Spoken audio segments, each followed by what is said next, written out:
Ragazzi, reazioni all'interessantissima partita Ucraina-Svezia. Attenzione, vediamo cosa offrono. Attenzione, attenzione.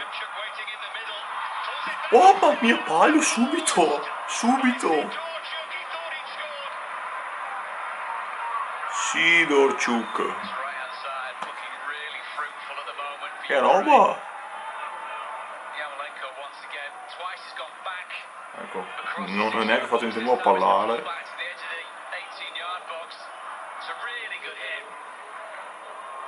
Che roba, ragazzi.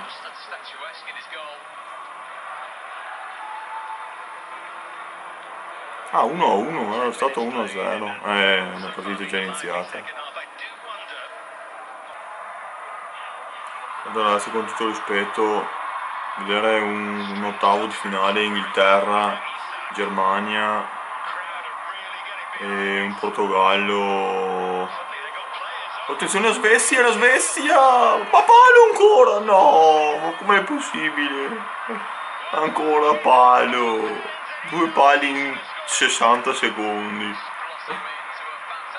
Allucinante. Che follia. Tiro alle insigne, non rientra e palo.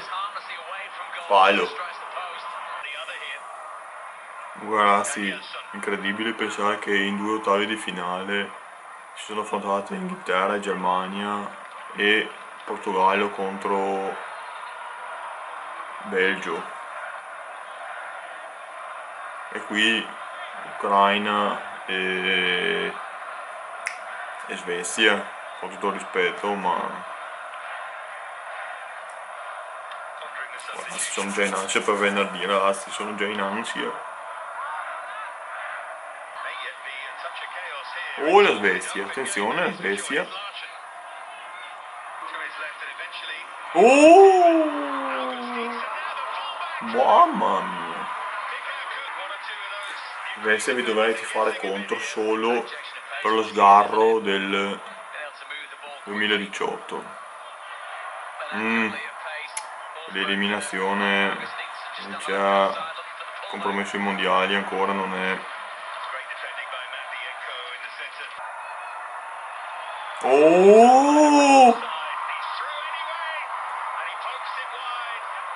Fuori gioco.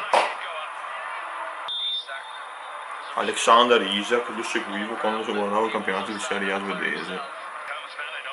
Non sbaglio, giocava nell'AIK Stockholm. Oh, ragazzi, entra Malinowski, attenzione amici da Talentini.